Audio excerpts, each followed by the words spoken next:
Welcome to DNN, the Dabby News Network. I'm Patrick Grant. And I'm Samantha Nugent.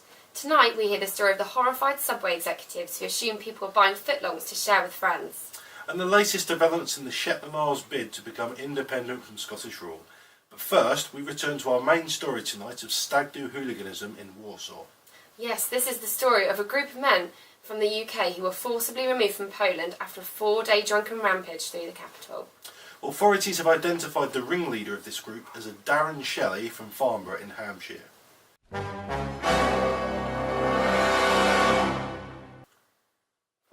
According to the police, Mr. Shelley is a known person of interest to them, having been arrested multiple times for drunken disorderly behaviour and unlawfully imitating a farm animal.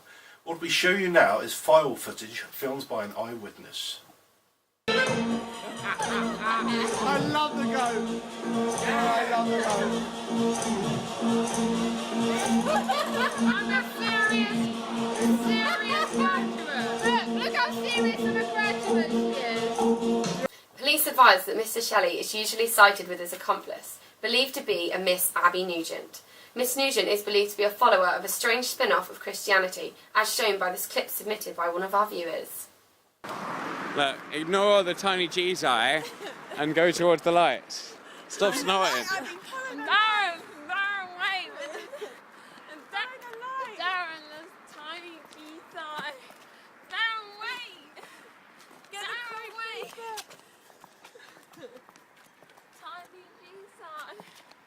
If the viewers at home have any further information on Miss Nugent, please post on our Twitter feed using the hashtag #ICan'tEvenTouchTheCeiling. Earlier this month, we received a tip-off of a possible sighting of Mr. Shelley and his accomplice at a children's play centre in Portsmouth. We sent 2 of our top reporters down to the centre to interview members of the public. Right, so can you describe the craziest night out you've had with Mr. Shelley, please?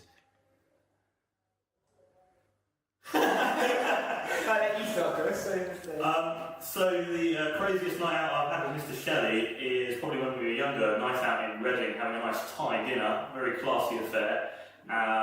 Very, very well until Darren drunk, must have been a whole bottle of red wine, and on the train journey home.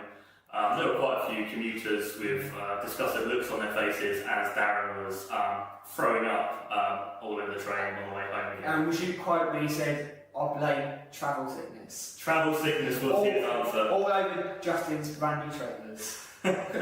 Well, the craziest night was probably the night I broke my leg because we were both drinking the same amount. Starts off tequilas and 9% beer, so that's probably the... Don't quite remember most of it. It would be any night out where he has shown his penis. So, a lot of nights out. And this will be including a night in Perranporth where we were bumming each other rapidly with a massive blow-up penis in a caravan, where we were sharing beds together in the morning and having bacon butties, because I can't even really remember what the bloody hell had happened the night before. So I guess a bit of a rubbish answer to that question, because I can't really explain what happened other than the fact that something really awesome happened, but I just don't know. Can you describe the craziest night out you've had with Miss Nugent? No, because every night out with her is crazy. Whether we're lunging to body pump tracks in Jack's at 3 AM or eating all of the food or just dancing in the street and having people film us singing Christmas songs every single time I go out with her, it's just stupidly crazy. Pretty simple. We went and had a little soiree around the house. Me and Abby, as per usual, were the most drunk. I was shouting at Star Wars John and Abby was dancing against the wall. So the craziest night, or one of them, would probably be on holiday in Tenerife, when she stole a dancing donkey from a bar somewhere, I don't know, proceeded to dance around it like it was a Mexican hat in the middle of the street.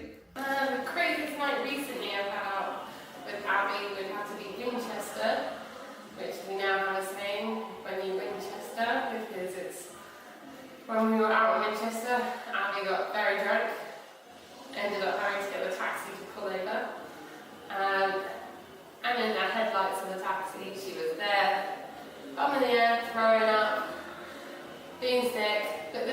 Darren was lovely. Would you say that behaviour you've witnessed tonight is typical of the couple? Yeah.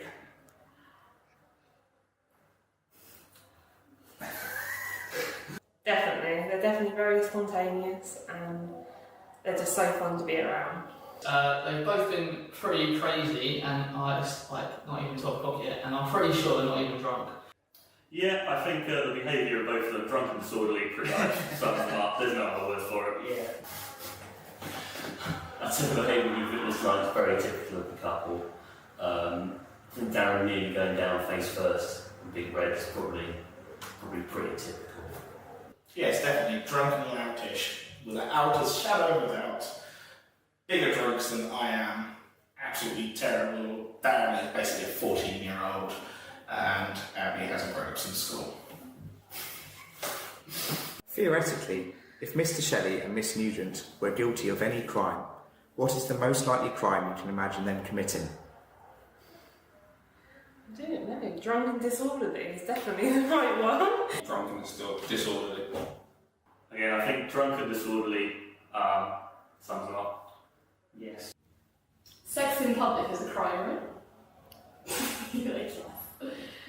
Probably in a lay-by. I've heard that happens with those two. Yeah, indecent exposure or having sex in a public place. I've heard that happens. They're not crimes. Police have stated that the couple should not be approached as their influence could be disruptive to children and Oh, ghosts. sorry, I just need to interrupt you there, Samantha. I've just had word from the news office that the pair are believed to have been married right this very day at Highfield Park in Hook, Hampshire. We now go to Sean Wilcox and Joan Haynes on location. I believe they have something to say. Good afternoon, ladies and gentlemen. The big day is finally upon us here at Highfield Park. I hope that you're all enjoying yourselves. Could everyone just take a moment to stare down at Darren, somewhere down there, have a look at him, and you'll probably see that he also looks like he's enjoying himself. That is because he's just finished his speech. Have another quick look at him and you'll probably see that, as normal, he looks very drunk. Well, that's because he's just married Abby. More seriously, I wish both Abby and Darren all the success for their future together. I know they're going to be happy. And now I'm going to cut back over to the studio for Sean Wilcox. Over to Sean. Thanks, Joe. Hi, everyone. After months of preparation, the big day is finally here. Abby and Darren, I know you're quite nervous now, but there's nothing to be scared about. Everyone knows that you're made for each other, and that's not because of your drinking problem. Abby, I've known you for many years now, and I can quite honestly say that you're one of the best friends that anybody could ever ask for. You're always there for everyone in their hour of need. Darren, I haven't known you as long, but I'm glad to be your friend and a part of your groomsmen. Anyway, enjoy the rest of your day and your many years of happiness together. Love you both. Back to the studio, in case. That is happy news indeed. Samantha, do you have anything to add?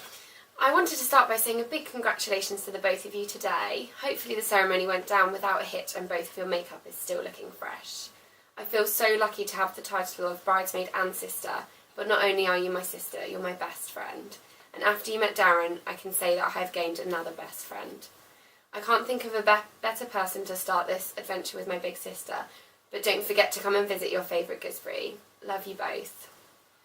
I would also just like to take this opportunity to apologise to Mr. Shelley for using this video as an excuse for not having to stand up and speak in front of everyone, especially as I know how much effort you've spent on your awesome speech, psyching yourself up to speak in front of everyone. Clearly you're a better man than I. On the upside, you can use this as an excuse to do the same thing at my wedding. While I'll have to sweat through my own speech, you can just sit back and chill. I'm proud that you chose me out of your wide group of friends to be your best man.